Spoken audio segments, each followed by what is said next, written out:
Hey guys, Dave Syvertsen from Ourlads Scouting. The time is here. We are just a week away from the start of the 2024 NFL season. And every week during the season, I come out with an Ourlads all-rookie team week to week. And then at the end of the season, I have an objective way to find out the Ourlads all-rookie team.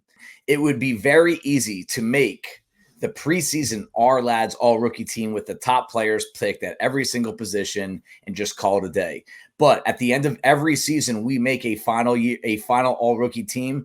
It is never that way. There are more picks out of the first round than in the first round on most of our Ourlads all-rookie teams week to week, but also on a season basis. So constructing this roster right now, considered their talent, the skill set, but also the situation that they're in, and even in some cases, their schedule.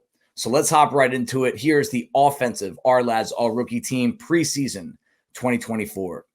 At quarterback, we are going to go with Caleb Williams from the Chicago Bears. The number one overall pick was not the top-graded quarterback from the Ourlads staff last spring, but he was close, and the situation around him is significantly better and stronger than Jaden Daniels. With a skill group that is both strong and deep, with a mix of both established role players and budding stars, Williams will have a list of options to throw to weekly. Their schedule of defenses, and more specifically, the pass defenses that they're projected to play against in terms of ranks, will be the easiest in the NFL.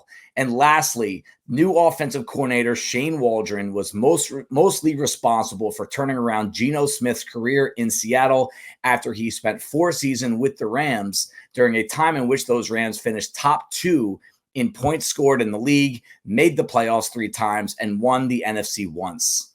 Moving it back to running back, we are going to go with Blake Corum, running back from the Los Angeles Rams. Corum was the 3rd running back taken in the 2024 draft, but he goes to the best situation when it comes to immediate impact. Under Sean McVay, the Rams have not had the same leading rusher in consecutive seasons since 2019, Todd Gurley's final season with the club. So Kyren Williams does not really get in his way in this projection. Even though Kyren Williams, the team's leading rusher from 2023, remains in that picture, it is Corum that fits into the rushing scheme at a different level. This is a team that went hard at beefing up the size, power, and run blocking ability along the offensive line. And I think Corum, a guy I graded as the top short yardage rusher in the 2024 draft class, is primed to lead this team in touchdowns. Moving over to wide receiver, I have 3 of them.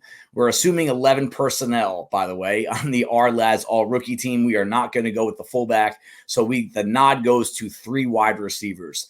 Number 1 is going to be Malik Nabers from the New York Giants. The Giants' offense has been the least explosive in the NFL since Brian Daboll took over in 2022. They mastered efficiency in that first season, which helped them make the playoffs in year 1.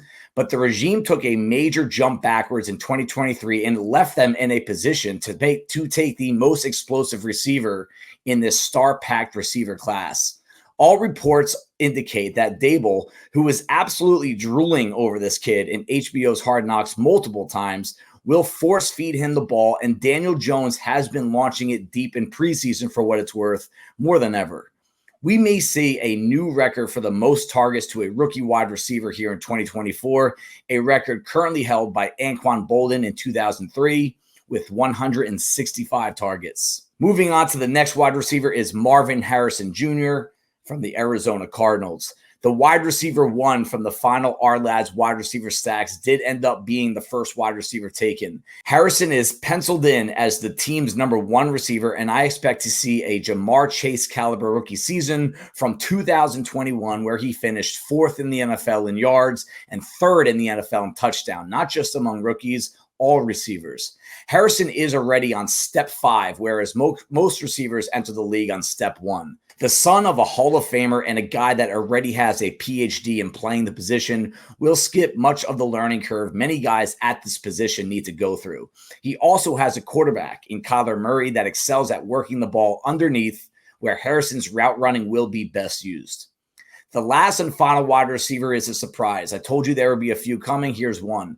Luke McCaffrey from the Washington Commanders. The 100th overall pick, and it was actually the 16th wide receiver taken in this class.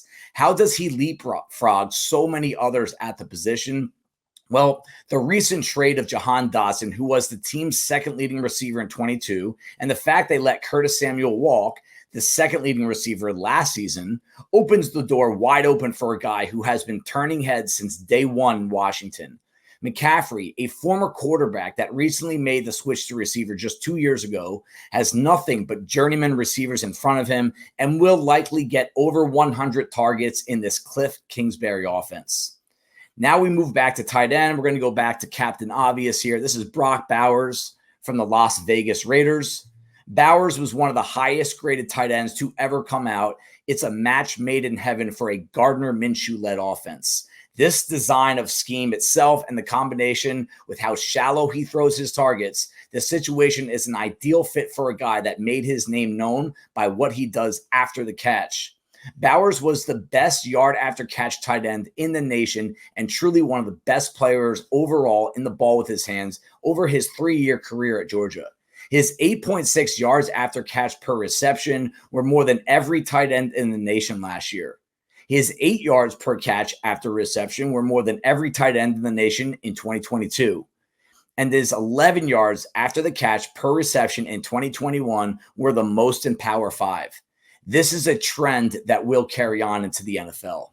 Now we move on to the big uglies. 5 offensive linemen. We have 2 tackles, and the way I construct the roster week to week is more guard-center combo, interior linemen, rather than just pigeonholing guard, center, because there just simply are not that many players that play center as a rookie. But the way this ended up, I did get 2 guards and 2 centers. Let's start off with the tackles. We are going to go with Joe Alt from the Chargers. While I do not have some numbers that some of you will want when projecting a rookie season, Alt, who was the first tackle taken by a guy that values trench play as much as anyone, is an easy fit here.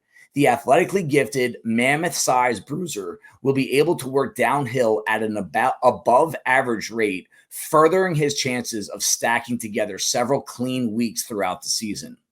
The second tackle is Kingsley Suamataia from the Kansas City Chiefs. The Chiefs have found value in post-round 1 offensive linemen in recent years, as well as anyone in the league. Recent selections like Creed Humphrey and Trey Smith especially feed into how well this is likely to pan out. The Chiefs threw the ball short more last year than almost everyone in 2023, and with Patrick Mahomes looking to get the ball out even quicker, this could be a very friendly situation for the 11th tackle taken off the board. Now moving on to the interior.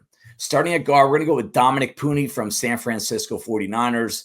One of the surprises of the NFL preseason, Puni, a third-rounder that played just 2 seasons at Kansas and split time between guard and tackle, has quickly asserted himself as a starting guard on the best offense in football. Head coach Kyle Shanahan takes after his father in finding the ideal skill sets along the offensive line to maximize their value and far outweigh their draft slots. Puni, a very good athlete, has been talked up by Senior Bowl director Jim Nagy several times over the past 9 months, and it looks like more should listen. Moving on to the other guard spot is Jackson Powers Johnson from the Las Vegas Raiders. The only concern around Powers Johnson will revolve around his durability. He was on the PUP list until mid-August, delaying his full-time transition to guard, even though he does have some experience there. But there is no getting past that he was, by far, the highest graded interior lineman on my board last spring, and he will be the starter within weeks, if not right away, for the Raiders. His performance at the Senior Bowl last year still stands out as one of the most dominant I've ever seen. Truly a man among boys, and while interior linemen do not get a lot of pub, this is the kind of force that can change an offense right away. With what I expect the Raiders' offense to be, Power Johnson's skill set is going to be maximized week to week. Rounding out the 2024 preseason Ourlads all-rookie team is Graham Barton, center from the Tampa Bay Buccaneers. The instability at center since the Ryan Jensen injury in 2022 left this running game in shambles. Tampa Bay has finished dead last in rushing yards per attempt each of the past 2 seasons since Jensen went down.